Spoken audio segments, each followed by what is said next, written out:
수미TV 시청자 여러분 반갑습니다. 당신의 부동산 주치 김재경 소장입니다. 자, 상가 특집 2탄 우리 오늘도 같이 자리를 해주신 김종률 대표님 오셨습니다. 안녕하세요. 안녕하세요. 안녕하세요. 대한민국 상가 투자 지도의 저자 김종률입니다. 상가 투자 공부 열심히 하고 있고요. 강의도 열심히 하고 있습니다. 네, 상가 투자 업계 1인자 김종률 대표님과 함께하고 있습니다.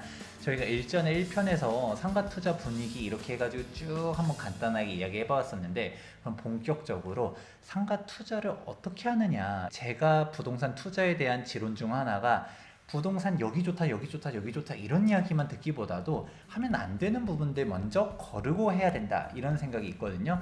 아무래도 시청자분들도 상가에 대해서 잘 모르면 좀 실수하는 부분들이 많은데, 예. 상가 투자에 있어서 가장 많이 하는 실수들 어떤 게 있을까요? 일단 인기 지역 가서 실패를 해요. 상가가 아까 일부에서도 이야기했는데, 긴 이야기하지 말고 지도 잠깐 볼까요? 경기문건 한번 볼까요? 실제로 뭐 이게 화성시 동탄 신도시의 경매 나온 사례인데, 이게 지하철역 앞에 상가거든요.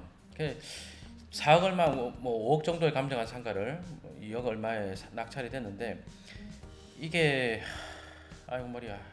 아이고 머리야. 동탄역 여기 있잖아요. 네. 그럼 상가가 여기서부터 요렇게가 다 주상복합 이거나 해서 어쨌든 상가 공급이 요렇게 있는데, 네. 지하철까지만 자를게요. 지하철 기준으로 오른쪽에 요렇게 있는데, 그러면 누가 여기 와서 팔아줘야 되겠어요? 그러면 이 지하철 타러 뭐 이 주변에 업무 시설이 꽉 들어차가지고 업무 시설 사람들이 이용해주면 좋은데, 여기는 지하철 여기 있으면 이제 어쨌든 SRT가 있고 업무 시설 있고 할 때 중심이 여기면 이건 좀 끝자락적 느낌이 나죠. 그렇죠, 그렇죠. 그렇다고 저 우측에 있는 아파트 사람들이 이거 갈 것이냐? 이 지도를 면밀히 보면 우측의 사람들의 여기 1000세대 뭐 600 몇 세대 되는데, 여기서 넘어오는 수요가 얼마나 되겠느냐. 그랬을 때 일자리가, 그리고 횡단보도에서 오자도 여기서 끝자락이잖아요. 네. 그러니까 이래 보나 저래 보나 여기는 장사할 게 굉장히 버거운 자리거든요. 근데 이제 이런 것들을 로드뷰로 갖다 대고 막 이러다 보면 이제 또 신도시는 그럴싸해 보이고 이러거든요. 특히 이제 뭐 대형 교통 호재가 있는 이런 데일수록 그런 착시를 주는데, 사실 이 자리는 뭐 들어와서 장사하기가 이런 건물은 굉장히 버거운 자리입니다. 굉장히 힘든 자리거든요. 예. 겉에서 보면 사실 잘 모르면 주변에 아파트도 많아 보이고 막 길도 널찍널찍하고 예. 상가도 깨끗하고 좋아 보이는데, 일단 로드뷰가 상가 투자를 다 망쳐먹어요. 로드뷰를 오면 간판발에 쏘아요. 간판발. 예, 저는 요 두 개 단지 사람들이 요 길 건너로 가는지 안 가는지 그게 지금 명확하지가 않거든요. 보니까 이쪽에 근린 상가가 잘 안 보입니다. 요 단지는. 그래서 땡땡 프라자를 이용하러 올 때 길을 건너갈 수도 있긴 할 것 같아요. 아니면 이쪽으로든지 그럴 것 같긴 한데, 그러더라도 세대수가 많지가 않고 세대수에 비해서 상가 공급이 되게 많고, 그럼 이쪽 특히 이제 길 건너 배우보다는 이제 이 상가 건물이 있으면 이 뒤쪽으로 유효수가 많아야 되는데, 그런 점에서 굉장히 약하고, 지하철역 뭐 동탄역이 중심이라고 봤을 때도 중심에서 굉장히 멀리 떨어져 있잖아요. 그러니까 이런 자리가, 예를 들어서 나 동탄역 앞에 상가 사고 싶어 이러는데, 그런 데서 실패 되게 많이 해요. 지역을 보고 들어가면 안 된다. 예. 우리 1편에서도 이야기했었던 게 1등 상가만 살아남는다 이런 이야기 했었잖아요. 거기서 말하는 1등이라는 것은 지역이 좋아하는 1등이 아니라 지역 내에서 입지가 좋은 1등을 뜻하는 거거든요. 또 동탄 지도 폈으니까, 예를 들어서 뭐 요런 데는 제가 과거에 형님들 모시고 답사도 갔던 데거든요. 뭐 신도시 상가 보러 한번 갑시다 해가지고, 그러면 여기를 갑시다 했던 동네입니다. 여기 보면 요렇게 볼게요. 직관적으로 보더라도 여기 상가를 이용할 유효수의 범위를 그려보세요 하면 뭐 이 정도 급이 나오는데, 그럼 상가 공급이 여기는 꽤 양호하죠. 상가 공급이 적죠. 쉽게 말하면 이 정도의 면적에, 물론 이제 면적으로 하는 거 아닙니다. 세대수로 해야 되는데 1.1 제곱킬로미터인데 상가가 요 정도밖에 없잖아요. 여기는 요 주상복합 조금 있고, 그러면 여기 세대수가 거의 만 세대거든요. 만 세대인데 상가 한, 둘, 셋, 넷, 다, 일곱, 여덟, 아홉 이 정도면 상가 건물 하나당 세대수가 뭐 꽤 많이 나오죠. 거의 뭐 8, 900세대 나올 것 같거든요. 이 정도 되면 요런 데는 상가가 괜찮죠. 아, 오히려 우리가 보통 상가 잘 모르면 그냥 무조건 역세권이 아니라 이게 딱 단지 중심지에 있어도 이게 훨씬 더 나은 상가다. 그럼요. 역세권 상가가 인기가 있다는 걸 알기 때문에 상가 공급이 되게 많거든요. 그 역세권 잘못 사면 진짜 엿세권 된다니까요. 역세권이 예. 아니라 엿세권이 된다. 그리고 나서도 이제 요 안에서 어디가 좋냐 이런 것도 이제 상가 이용하러 오는 사람들 세대수가 요렇게 오는 사람들, 그러니까 요 남쪽에서 요렇게 올라가는 세대수가 좀 있죠. 네. 요렇게 가는 사람하고 그다음에 길 건너에서 넘어온 사람들 있을 거 아니에요, 그죠? 네. 여기서 보면 구름다리로 이렇게 넘어오시는 분들. 그다음에 북쪽에서 내려오는 수요도 있겠죠. 그렇죠? 네. 요쪽도 이렇게 있을 것이고. 그러면 이런 숫자를 다 세는 거예요. 요렇게 오는 사람들. 요쪽서 이렇게 넘어온 사람들도 있을 거 아니에요. 그래가지고 이 화살표대로 했을 때 숫자 제일 많은 자리가 제일 좋은 자리다. 아, 그럼 맞아요. 그래서 제가 그때 보냈던 자리가 요런 데 자리를 보냈거든요. 이제 요쪽이 좋다. 제가 보낸 상가가 사실 이건 뭐 현장은 안 가고 먼저 이제 지도를 보고 먼저 이야기하는데 요 상가들이 좋다. 얼핏 볼 땐 대로변이 좋아 보이잖아요. 그쵸. 근데 이쪽서 넘을 수요가 요렇게 넘어오고 요렇게 넘어오는데 더군다나 재밌는 게 여기 넘어와서 요렇게 가버리게 되면 또 새길이 있네요. 예, 이 길로 상가를 이용하러 가버리면 그러면 여기는 나쁜데 몰라라면 이런 데가 나쁘죠. 이런 데가. 아, 오히려 이런 딱 대로변 코너다라고 생각하는데 오히려 그런 생각만 가지고서 가면 예. 이게 그 우리 상가 투자할 때 많이 듣는 주동선을 파악하라 이 그럼요. 내용인가요? 예, 그러니까 뭐 대로변 상가가 좋다, 뭐 코너가 좋다. 상가 투자가 그렇게 쉬울 것 같으면 그렇게 쉬울 것 같으면 얼마나 좋게요. 근데 사실 여기 4개 단지에다가 요 옆에 1000세대 정도 되는 아파트 하면 세대수가 굉장히 많거든요. 요렇게 내려오고 또 위에서 내려온 세대수 제법 되니까 요 2개가 좋다라고 이야기했고, 실제로 이제 여기 들어가 있는 프랜차이즈점들 보면 매출도 어마어마합니다. 지역을 보면서 투자하면 안 된다라는 이야기 했었을 때 제가 딱 떠오르는 데가 하나 있었어요. 예. 우리가 아파트 투자로는 정말 좋아하는데 바로 위례 신도시. 아파트는 정말 많이 올랐는데 상가 투자의 무덤이다 뭐 이런 이야기들 많이 들리잖아요. 위례 사례는 좀 어떤가요? 위례는 정말 제가 대학원 다닐 때 발표를 엄청나게 나쁘게 했어요. 대학원의 개발사례 연구라는 수업을 듣는데 그 사업 시행사가 자기네 사업 성공시켜가지고 우리 이렇게 성공했다고 발표를 하면 저 같은 학생들이 이제 그 회사를 찾아가서 왜 성공하게 됐는지 배경을 조사를 해서 심화 발표를 하는데, 제가 그 발표를 듣고 아니 이게 상가 분양 시장에는 플레이어가 4명 있지 않느냐, 시행사, 분양사, 그 다음에 수분양자, 수분양자의 세입자 냈다 어느 정도 고르게 회피해야 되는데 이거 공급자 측면만 행복하다. 너희들 진짜 상가 분양 잘못했다. 높게 분양했다. 막 그랬죠. 내 눈에는 200만 원이나 250만 원밖에 딱 좋게 생긴 자리인데 월세 500만 원 나올 거라고 책정을 한 거죠. 그래서 그걸 역산을 해가지고 분양가를 책정했는데 이 와중에 또 그게 완판치네. 두고 보자 이거지. 근데 제가 그렇게 발표할 때 이제 그냥 주장만 한 게 아니죠. 이제 근거를 가지고 프랜차이즈 매출이 이렇고 월세는 이렇다. 자, 그러면 너그 자리는 이 정도 되는 게, 요 정도를 추정하는 게 250만 원 정도 추정하는 게 맞지 않느냐. 이게 리저너블한 임대료다. 근데 너는 500으로 봤으니까 이거 2배 가까이 높게 분양한 건데 이거 어떨까 할 거냐. 어떻게 할 거냐. 근데 시간 지나니까 그 동네가 9시 뉴스에 나오더라고요. 거기 어디냐면 여기 위례가 이제 상가 있는 데가 좀 요렇게죠. 이렇게. 네네. 예. 저도 위례 한번 갔었을 때 상가가 정말 많더라고요. 예, 이게 다 상가인데 요만큼이 상가고, 그럼 여기를 이용할 유효수요를 뭐 그려보라면 거의 메인은 요 정도잖아요. 그렇죠. 이 정도잖아요. 그러면 물론 이제 세대수로 해야 되겠지만 뭐 직관적으로 보더라도 지금 1.16km 상가 이만큼이죠. 볼까요? 아까 동탄 그림 한번 다 이동해서 한번 볼까요? 다시 비교해 볼까? 훨씬 작잖아. 딱 봐도. 그죠? 그냥 직관적으로 봐도 면적 대비로 해도 상가 면적 훨씬 작잖아요. 그죠? 직관적으로 봐도. 그래서 내가 옛날 상가 강의 할 때 거의 초반 때 위례 신도시를 질문하신 수강생이 있었습니다. 그 수강생께서 이제 선생님 위례 왜 이렇게 멀어? 그 수강생께서 저한테 하셨던 이야기가, 아 이거 위례 트램 지나가는데 여기인데 상가 어떤 거 사면 좋겠냐 하면서 땡땡 프라자들 몇 개 갖고 와서 질문 주시길래 보다가 아 이거 하지 말자고, 내가 이거 하지 말자 그랬어요. 하지 말자 그랬어요. 근데 위례도 상가 투자에서 성공한 사람 있어요. 아 그래요? 예, 아까 그 수강생이 성공했어요. 그래요? 예, 그래서 제가 여기 이거 하지 말자 그랬거든요. 그래서 그러면 그건 뭐 할까요? 위례가 이게 제일 유명한데 이러더라고요. 내가 네. 아이 상가 공급이 너무 많다. 근데 여기 오른쪽에 보니까 이 상가 요밖에 없는 게 여기. 상가 요만큼인데 요게 거의 네. 만 세대인가 8천 세대인가 그러거든요. 학교 빼고 그려도 여기 유수범을 그려보면 오른쪽하고 엄청 대조됩니다, 진짜로. 그냥 딱 봐도 그냥 감 딱 잡히죠. 오 오른쪽에 상가 훨씬 작죠. 신기해라. 네, 그러니까 네, 오른쪽에 갑시다. 이래서 오른쪽 갑시다. 아니 뭐 지금 보면 로드뷰라도 있지만 분양 사무실에 나눠준 종이 그 큰 거 들고 와서 온 거였거든요. 현장은 당연히 안 갖고. 그래서 요쪽 거 삽시다 이랬어요. 요쪽 거 중에 어디 살까요? 그래서 근데 소장님 생각해봐요. 여기가 아파트밖에 없잖아요. 네. 아파트밖에 없으면 주거지밖에 없으면 융상권 아니잖아요 여기가. 그쵸. 그러면 이면은 잘 안 돼요. 음. 전면지가 잘 되거든요. 네. 그 이면 안 되는데 요런 잘라내고 나면 그럼 전면지 남는 게 여기랑 요 두 개밖에 없죠. 네. 근데 세대수가 요 오른쪽으로 많잖아요. 그쵸. 오른쪽으로 많고 여기 이제 요 아파트가 횡단보도 여기 있죠. 네. 그다음에 요 뒤에 단지 이용할 사람, 요 뒷단지 사람들이 상가 이용하는데 요렇게 올 거 아니에요. 요렇게 올 거고, 그죠? 네. 그다음에 여기 오른쪽에 있는 1100세대 정도 되는데 이 1100세대가 요렇게 길을 건너겠죠. 그쵸. 그래서 제가 코너 자리는 좋겠지만 너무 비싸지 않겠냐. 네.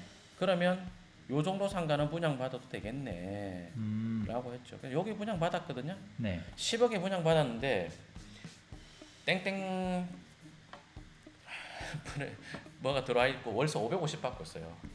1억에 550에 부가세 55만 원 별도 이렇게 받고 있는데 여기 수강생께서 저한테 700을 올리면 어떻게 했냐 그러더라고요. 에이 적당히 좀 해라고 내가.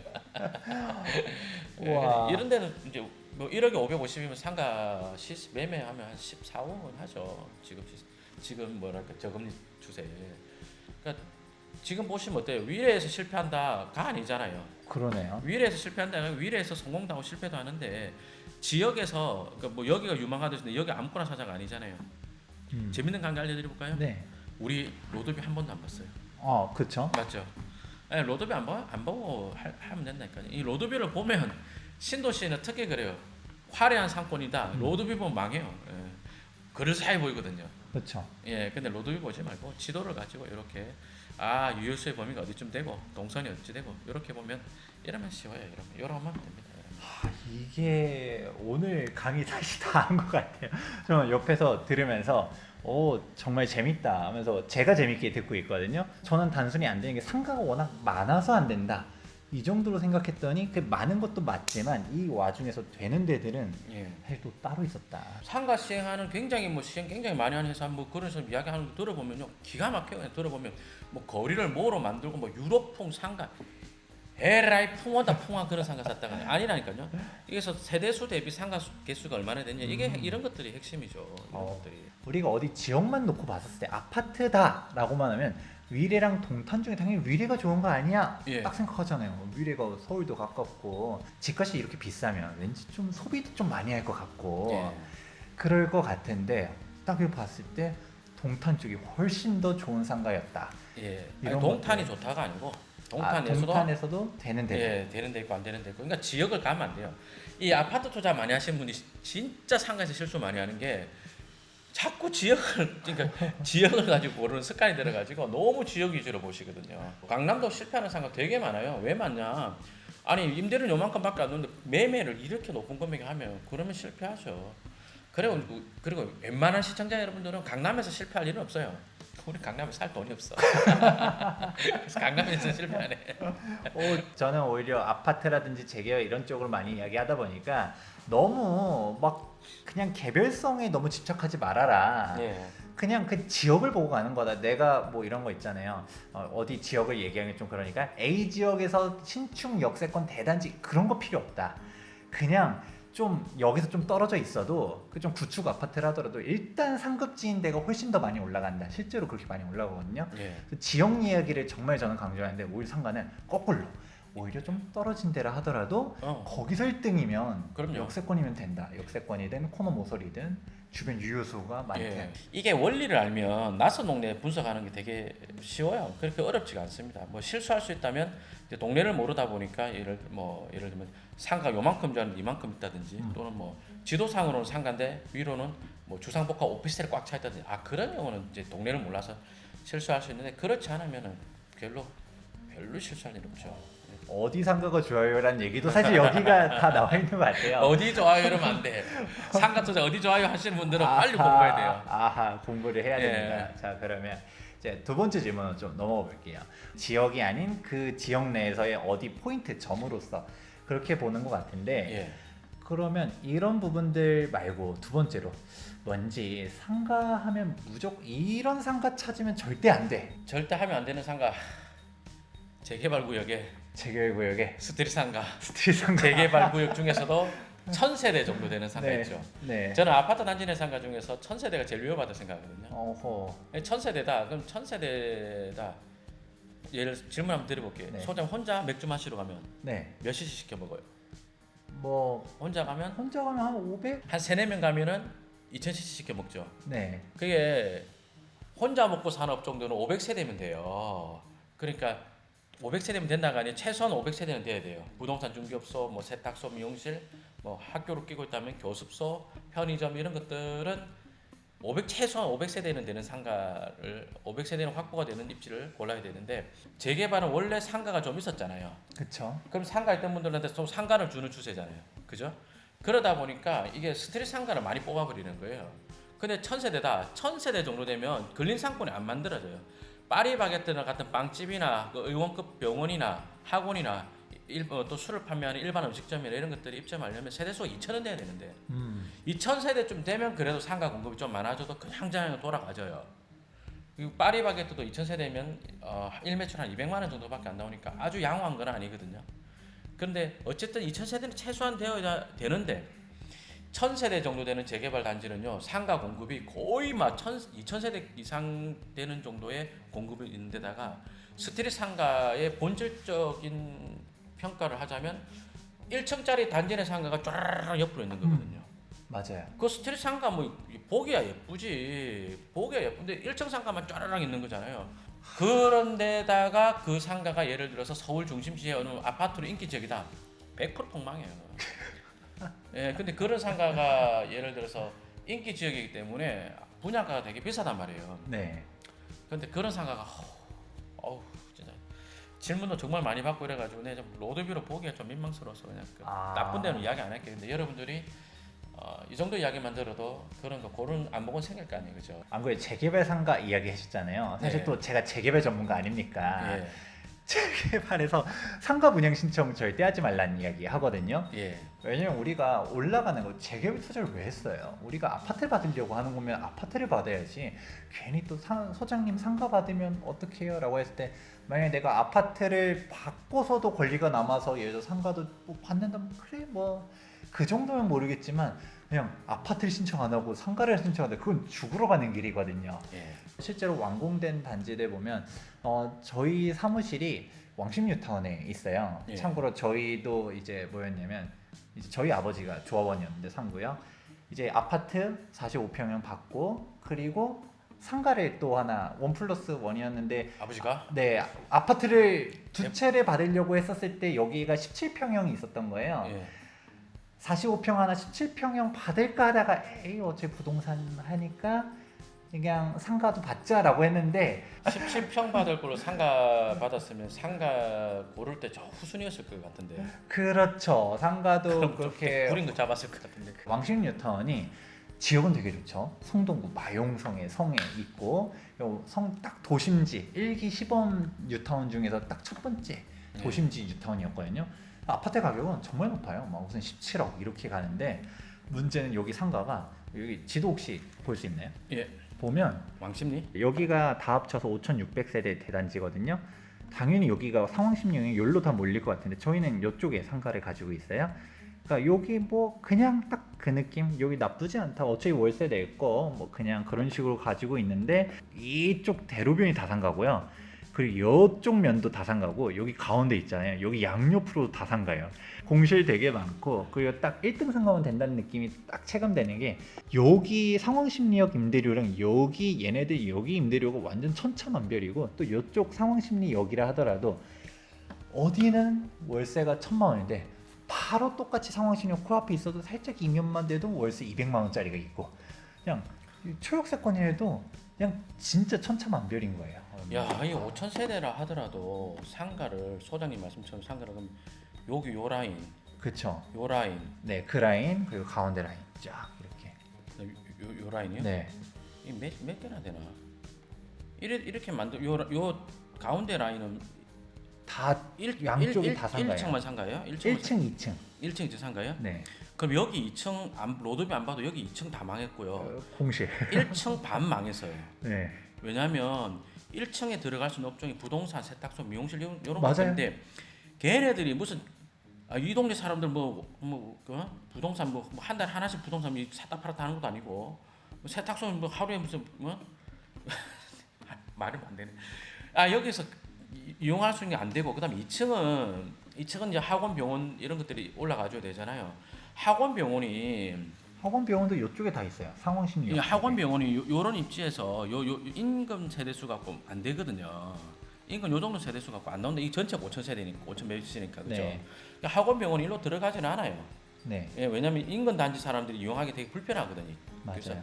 1층은 반 망했고 2층은 완전 폭망했을 것 같아요. 로드뷰 안 봐도 그냥 정비 사업 하면 어떻게 만드는지 보이니까. 그래서 근데 또 정비 사업지의 상가가 다 안 되냐? 그러지는 않아요. 잠실이라든지 뭐 이런 업무 시설도 많고 또 업무 시설 수요가 많은 데라든지 아니면 세대수가 제법 많은 상가들 있죠. 네. 그런 데는 상가 투자해도 정비구역 상가 투자도 그런 데는 괜찮죠. 예를 들어서 잠실 5단지 이런 데가 지금 어찌 됩니까? 재개발이? 지금 재건축이고요. 여기는 재건축. 계속 일단은 네. 멈춰 있죠. 멈춰 있나요? 네. 어쨌든 잠실 주공 5단지가 이게 3,000세대가 4,000세대네요. 근데 상가 요거밖에 없거든요. 그러면 상가랑 재건축 아파트랑 상가랑 독립재산제로 가지 않습니까? 네. 그래서 여기 지금 상가가 현황이 어떤지 정확히 잘 몰라가지고 요런 데도 좀 해놓으면은 기대가 되지 않을까, 기대할 수 있다. 왜냐면 옆에 요런 3,100 세대 보면 상가 요 딸랑한 게 있잖아요. 3,000 세대 넘어가고 지하철역 앞이고 이래 되면 그럼 여기는 입점할 수 있는 상가가 어마어마하게 많거든요. 그러니까 위로 올라갈 업종들이 되게 많아요. 그래서 요 보면은 요 코너에 보면은 요 바르다 김선생 이런 것들이 월 매출 연매출이 한 8억 얼마 한 달 7천만 원 8억 얼마? 7천 얼마 이렇게 파는 데니까 김밥 얼마나? 그러니까 요런 데처럼 아예 위로 올려버리면 병원이나 학원이나 뭐나 이렇게 입점할 수 있는 것들이 되게 많아지고요. 세대수 자체가 3,000세대 넘어가는 데다가 길 건너 단지도 있잖아요. 길 건너 수요도. 그래서 요런 데는 재개발을 해도 상가 괜찮죠. 근데 아까 그 소장님 말씀하시는 상황심리는 아까 제가 그랬잖아요. 스트레스 상가 안 된다고. 네. 비름으로 스트레스 상가를 그렇게 많이 뽑으면 어떡하냐고. 여기도 상가를 어떻게 뽑을지는 모르겠어요. 그리고 여기는 뭐 2층 같은 경우는 또 상가가 옛날식으로 지어가지고 너무 호실이 작아요. 재건축으로 이야기하자면 대지 지분이 작은 조합원이 너무 많은 거예요. 그래서 약간 그 점에서 조금 부담되긴 하는데 그러더라도 이런 데는 해놓으면 재건축하면 5,000세대급 될 거고 그죠? 해놓고 예를 들어 그 정도 된다. 그러고 나서 얘가 위로 올려가지고 상가 건물을 짓는다. 그러면 괜찮죠. 사실 여기 왕십 뉴타운 상가 분양 비율이 좀 비하인드 스토리가 줄인 거예요. 관치적인 마인드로 봤었을 때는 이렇게 상가 만들어 놓으면 뭔가 뭐 활성화 될 줄 알고 여기를 뭔가 좀 진짜 스트리트형으로 갖다 일부러 그렇게 짜놓은 거예요. 상가가 원래 계획은 더 많았었는데 그나마 줄인 건데 사실 공무원들이 책임을 안 지죠. 예, 아니 지금 보니까 원래 여기 상가가 많았겠네, 그죠? 그렇죠. 예, 이게 지금 정비 사업 하기 전에 스카이뷰를 보고 있는데 원래 상가가 많았고 스트릿 상가를 빼면 동네가 되게 예뻐지거든요, 양쪽으로 이렇게 빼면. 근데 필연적으로 1층 상가만 많아지는 게다가 주택은 1층에 인기가 없잖아요. 그렇죠. 스트릿 상가를 뽑으면 1층에 상가를 많이 빼니까 상가는 1층이 더 비싸잖아요. 그러니까 이렇게 하면 전체적으로 뭐 수익이 좋아진다 이런 계산을 하는 거죠. 동네도 예뻐 보이고. 근데 아니죠. 요런 데는 큰 건물 있는데 네. 그런 데가 그럼 요런 라인에서 역쪽 특히 이제 여기 출구 요쪽 동선을 모르겠네. 동선이 쭉 이렇게로도 이렇게 많이 와요. 이렇게 가는 게 아니라 여기 단지를 뚫고서 이렇게. 단지를 뚫고 많이 갑니다. 네. 아 그러면 여기랑 뭐 이쪽은 상가 엄청 약할 것 같은 위로. 그렇죠. 예. 얘네만 돼요. 여기 상홍신문. 네. 위층은 그래도 예를 들어서 요런 대로변에 있는 상가 중에서도 위에층이다. 그럼 요 안쪽에 보다는 요런 데 위에층이 차라리 그나마 나을 것 같은데요. 1층 상가, 스트릿 상가, 1층 상가, 스트릿 1층 상가 뽑으면 엄청 낮고 2층은 완전 죽음이에요. 스트릿 상가. 거의 공식입니다. 공식. 스트릿 상가가 안 좋다는 이야기를 제가 그 말을 한 지 한 5년이 다 돼요. 아 그래요? 5년이 다 된 것 같아. 그래도 산다니까. 와, 네, 그러니까요. 저도 이렇게 얘기 들어보니까 사실 잘 모르면 그냥 무조건 상가는 1층이다, 예. 역세권이다, 막 우리 이런 식으로만 생각하는데 예. 그거에 대한 사고 방식이 쫙 깨진 것 같아요. 예. 그래서 뭐 한 줄짜리 명제들 많이 있잖아요. 그런 걸로 상가 투자하면 결과가 되게 안 좋아요. 예, 절대로 그렇게 하면 안 되고, 절대로 그러면 안 돼. 절대 원리를 가지고 어디로 다니냐. 동선을 한 3개 정도 분석을 해보신 거예요. 경쟁 동선 1, 2, 3 해가지고 그 중에서 제일 많이 다니는 자리. 동선은 상대 평가예요. 동네에서 좋은 자리를 사는 거지. 동네가 좋을 필요는 없다는 거 하는 게. 동선 유동인구도 상대 평가 1번, 2번, 3번 중에서 뭐 제일 많이 다니는 자리 거기를 사는 거예요. 그렇게 하세요. 안 되는 데를 먼저 묻고 그 다음에 좋은 데는 뭐예요? 라는 이야기를 물어보려 했었는데 사실 다 녹아져 있어서 지금까지 대표님이 이야기해 주신 것 중에서 예. 뭔가 좀 더 이제 좋은 쪽으로 이런 데는 괜찮다. 굳이 지역으로 이야기하자면 1기 신도시가 좀 괜찮아요. 1기 신도시가 왜 괜찮냐면 상가 공급 비율이 그때 좀 작았어요. 1기 신도시는 그래서 분당 상가 샀다 실패했다는 이야기 잘 못 듣잖아요. 물론 거기서 나쁜 거 되게 나빠요.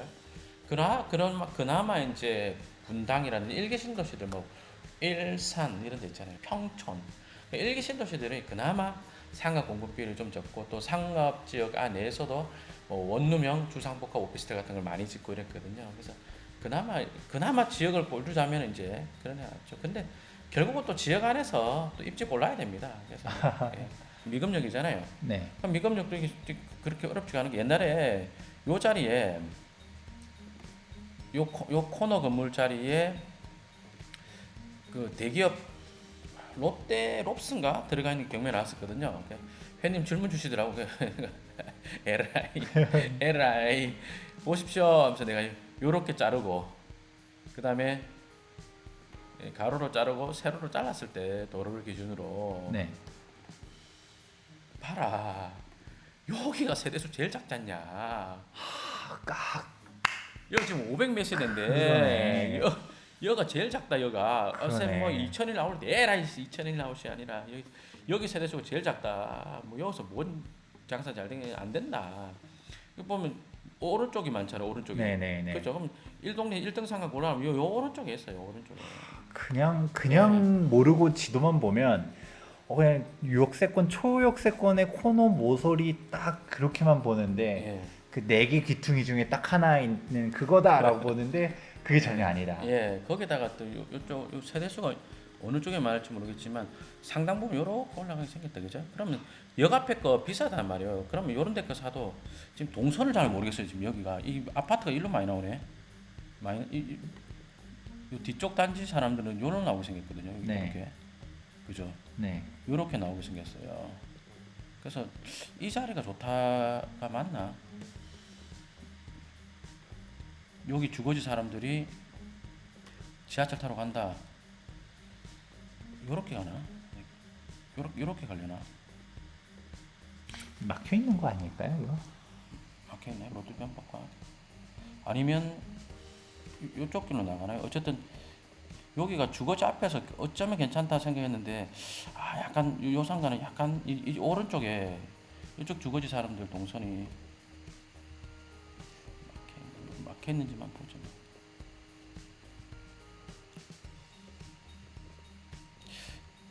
열려 있네요. 열렸나 뚫렸나 모르겠다. 동선이 여기는 아파트 단지인데 조금 흩어지네요. 어쨌든 이쪽이 직관적으로 볼 땐 여기서 이렇게 내려올 것 같은데 네. 그죠? 여기 사람들이 이래갖고 흩어질 것 같거든 동선이. 네. 그럼 여기를 안 보일 수도 있어요. 그럼 요거 안 셀 수도 있어요. 어쨌든 여기는 주거지니까 주거지 전면 잘 된다 했잖아. 그럼 그래도 요 라인이 좀 괜찮을 것 같고 요 라인도 괜찮을 것 같고 어쨌든 한둘 셋 네 개 중에서 확실히 이제 확실히 약할 것 같습니다. 세대수가 요쪽이 제일 많다 그죠? 네. 요쪽이 많다. 모르겠어요. 시청자분께서 말씀해 주세요. 분당 사시는 분 계시면 요 미금 사우나 있는 거하고 선내가 있으면 선내가 쪽이 훨씬 셀 것 같은데 제가 봤어요. 요쪽은 동선이 그래도 거의 뭐 요렇게 오거나 그래서 요거 괜찮을 것 같고 요거는 지하철역 앞이니까 당연히 괜찮겠죠. 네. 어느 길로 오든지 만나시니까 요런 패턴을 보시면 됩니다. 많이들 실수하는 부분들은 오늘 이야기한 영상 하나만으로도 많이 걸러들을 수 있을 것 같아요. 그래도 우리가 좀 더 상가 투자 진짜 하려고 하면 사실 이 내용만으로 상가 투자할 수 있으면 사실 다 투자했죠. 그러니까 더 공부를 해야 될 텐데 예. 그럼 제가 그럼 한 가지만 더 물어볼게요. 우리가 지금 뭐 상가 어떤 상가가 안 좋고 어떤 상가는 좋고 이런 이야기는 쭉 했는데 내가 아무래도 상가 투자에 관심이 있다. 예. 상가 투자의 쪽으로 한번 좀 공부를 하고 싶다라고 하면 어떻게 공부를 시작하면 좋을까요? 요 얼마 전에 엄청 좋은 책이 나왔어요. 상가 투자 책이. 혹시 이건가? 이 프랜차이즈 매출을 다 알려주는데 이거 어, 정답지죠, 정답지. 이건가요? 혹시 1편에서도 얘기했던 그 정말 상가 투자를 많이 하는 사람들 통해서 공부를 하는 게 최선이고 그리고 코엑스 창업 박람회 이런 거 한다. 그러면 그런 데서 창업 박람회만 딸랑 끝내지 마시고 거기서 이제 가맹 상담을 현장에서 받으세요. 후보점에 대한 설명을 받아보세요. 그러면 실력이 굉장히 많이 늘어요. 예를 들어서 커피 전문점이다. 그러면 기존에 좀 매출도 좀씩 엿들을 수가 있고 엿듣는 게 아니고 알게 되고 그리고 이 점포를 추천한 이유는 하면서 이렇게 하면서 예상 매출 같은 이야기 하잖아요. 창업 박람회 같은 데 가서 어떤 업종이 요즘 뜨고 있나 이거 하지 말고요. 그분들하고 가맹 상담을 받아서 현장에서 후보점을 가지고 상담까지 받으시라. 그럼 실력이 되게 많이 는다. 그다음 짧게 늘기는 그게 제일 좋은 것 같아요. 참고로 이거 뒷광고 앞광고 아무것도 아니에요. 저희는 지금 돈이 오간 게 하나도 없고 이거는 제 돈 주고 산 겁니다. 저는 여러분. 책 안 줘요. 제 돈 주고 산 거고 부동산 쪽이 업자들이 또 많고 우리가 또 분양 쪽도 사실 그 사람들도 사실 또 좋다는 얘기들 하니까 정말 이게 옥석을 가려내는 정보들이 정말 필요하거든요. 재개발 같은 경우도 저 같은 경우는 많이 이야기하는 게 아무거나 사면 절대 안 된다. 제가 그래서 상가 투자 1인자를 모셔와가지고 우리 투미TV 시청자 여러분들도 상가 투자에 관심이 있다라고 하면 어떤 식으로 접근해야 되는지 A부터 Z까지 쭉 이야기해 본 것 같습니다. A부터 C까지밖에 안 했어요. A부터 C까지밖에 안 했나요? D도 좀 알려주세요. 만약에 싶으면 제가 다음에 혹시 모셔도 괜찮을까요? 예, 괜찮습니다. 시간 많습니다. 네, 그러면 또 궁금하신 부분들 있다라고 하면 댓글로도 좀 남겨주시면 제가 다시 한번 대표님 모셔보도록 하겠습니다.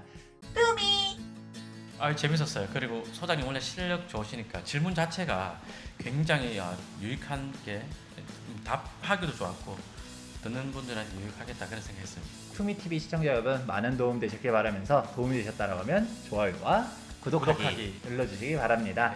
그러면 지금까지 부동산 주치 김재경 소장과 김종렬이었습니다. 감사합니다. 고맙습니다.